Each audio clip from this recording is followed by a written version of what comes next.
میں آج مرزے کی حقیقت آپ کو بتاؤں گا کہ مرزا کیا تھا جس نے نبوت کا دعویٰ کیا۔ سامعین، یہ مرزا قادیانی 1837 میں پیدا ہوا۔ ابتدائی تعلیم حاصل کرنے کے بعد ڈپٹی کمشنر سیالکوٹ کے دفتر میں ملازم ہو گیا اور پھر اس نے چند سالوں کے بعد استعفیٰ دے دیا۔ انگریز کا دور تھا۔ ابتدا میں اس نے عیسائیوں، آریہ سماج اور ہندوؤں کے خلاف ایک مناظر کی حیثیت سے اپنا آپ منوایا، شہرت اختیار کی۔ انگریز کا دور تھا اور انگریز اپنے وفاداروں کی تلاش میں رہتا ہے۔ یوں انگریز کی نظر مرزا غلام محمد قادیانی پر پڑی اور مرزے نے اپنا ایمان انگریز کے ہاتھوں فروخت کر دیا۔ مرزے نے اپنی غیرت انگریز کے ہاتھوں بیچ دی۔ مرزے نے اپنی حمیت انگریز کے ہاتھوں فروخت کر دی اور مرزے نے انگریز حکومت کو ایک نعمت قرار دیا اور پھر ساری زندگی لوگوں کو انگریز حکومت کی وفاداری اور انگریز کی اطاعت کا درس دیتا رہا۔ لوگ بر صغیر سے اٹھتے تھے اور انگریز کے خلاف جہاد کرتے تھے۔ 1857 کی جنگ آزادی سے کون واقف نہیں ہے؟ لیکن اس مرزے نے یہ فتویٰ جاری کیا کہ انگریز کے خلاف جہاد حرام ہے، کہ جہاد منسوخ ہو چکا۔ اس نے انگریز سے یہ کام لیا۔ تو اس مرزے کی اصلیت یہ ہے کہ یہ انگریز کا زر خرید تھا، یہ انگریز کا وفادار تھا، دین کا غدار تھا اور اپنی قوم کا غدار تھا۔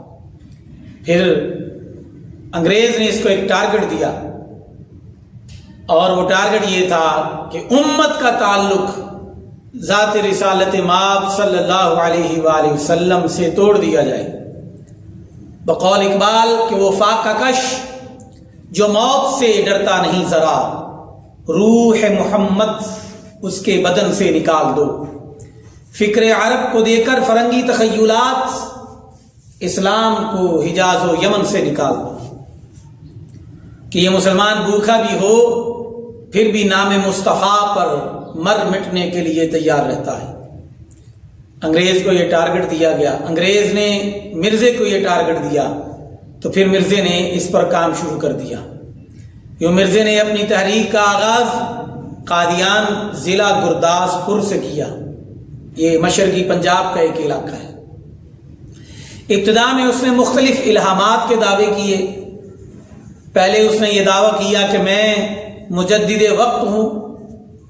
اس کے بعد اس نے 1891 میں یہ دعویٰ کیا کہ میں مسیح موعود ہوں۔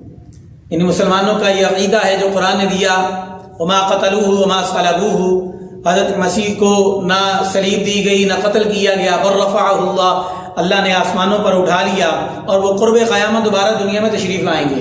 تو اس نے کہا وہ میں ہی ہوں۔ پھر اس نے کہا امام مہدی بھی میں ہی ہوں۔ حالانکہ اس چول آدمی کو یہ نہیں پتا تھا کہ امام مہدی کی ذات الگ ہے جو قرب قیامت تشریف لائیں گے۔ حضرت مسیح موعود الگ ہیں، الگ الگ ذاتیں ہیں، لیکن اس نے کہا امام مہدی بھی میں ہی ہوں اور مسیح موعود بھی میں ہی ہوں۔ پھر اس نے عجیب عجیب فلسفے گھڑنے شروع کر دیے۔ اس نے کہا کہ میں ذلی نبی ہوں، میں بروزی نبی ہوں، میں نبی پاک کے سائے میں نبی ہوں۔ طرح طرح کی واہیات باتیں اس نے مسلمانوں کے اندر پھیلانا شروع کر دی اور پھر 1901 میں اس نے مستقل اپنی نبوت کا اعلان کر دیا اور تا دم مرگ اسی پر قائم رہا۔ اب دیکھیے کہ یہ سارا دور انگریز کا دور ہے، یہ انگریز کا لگایا ہوا فتنہ ہے، یہ انگریز کا لگایا ہوا پودا ہے اور ساری ریاستی مشینری اس کے پیچھے تھی، اس پر اپنی چھاؤں کی تھی، اس پر اپنی چھتری کی تھی، شیلٹر دیا تھا تاکہ قادیانیت کو پھیلایا جائے اور مسلمانوں کا تعلق ذات رسالت مآب صلی اللہ علیہ وآلہ وسلم سے توڑا جائے۔ تو سامعین، قادیانی ٹولے پر کل بھی انگریز اپنی نوازشات کرتا تھا اور آج بھی کر رہا ہے. ساری دنیا میں ان کو آزادی ہے, اپنے یہ مرکز قائم کر رہے ہیں, لیکن پھر بھی ان کی نظر پاکستان پر ہے کہ کسی طریقے سے ہمارا پاکستان پر قبضہ ہو جائے. یہ 1901 میں اس نے نبوت کا دعویٰ کیا تھا. یہ تا دم مرگ یعنی 1908 تک اسی پر قائم رہا. لاہور میں اسے ہیضے کی بیماری لاحق ہوئی اور پھر یہ بیت الخلاء کے اندر ہی واصل جہنم ہو جاتا ہے. اس کی لاش کو لاہور سے لے جا کر قادیان میں دفنایا جاتا ہے. یہ مرزے کی اصلیت ہے جو میں نے آپ کے سامنے رکھی. یہ انگریز کا ٹاؤٹ تھا, انگریز کا زر خرید تھا, قوم کا, اسلام کا غدار تھا, اور مسلمانوں کے اندر اس نے ایک ایسی خلفشار پیدا کر دی کہ ذات رسالت مآب صلی اللہ علیہ وآلہ وسلم سے امت کو توڑنا چاہا. لیکن تاریخ گواہ ہے کہ ایسے فتنے مسلمہ کذاب جیسے بھی پھیلاتے رہے, طرح طرح کے لوگ مختلف ادوار میں آتے رہے اور جھوٹے مدعیان نبوت بن کر اس امت میں فتنہ اور رخنہ ڈالتے رہے. لیکن چشم فلک نے یہ منظر دیکھا ہے کہ مسلمان غیروں کی سازشوں پر نظر رکھتے ہیں اور جانتے ہیں کہ کون دین کا غدار ہے. یہ قادیانی ٹولہ بھی دین کا غدار ہے. ان کے خلاف آپ سب کو آواز اٹھانی چاہیے, ان کے خلاف آپ سب کو جدوجہد کرنی چاہیے, ان کے خلاف قوم کو شعور دینا چاہیے تاکہ آنے والی نسلوں کو یہ پتہ چل جائے کہ کس طرح یہ انگریز کا لگایا ہوا فتنہ اس پاکستان میں پھیلایا جا رہا ہے. ہم دعا کرتے ہیں کہ اللہ تعالیٰ ان کے شر سے اس پاکستان کی حفاظت فرمائے اور یہاں کے باسیوں کو اللہ تعالیٰ اس فتنے سے محفوظ اور مامون فرمائے.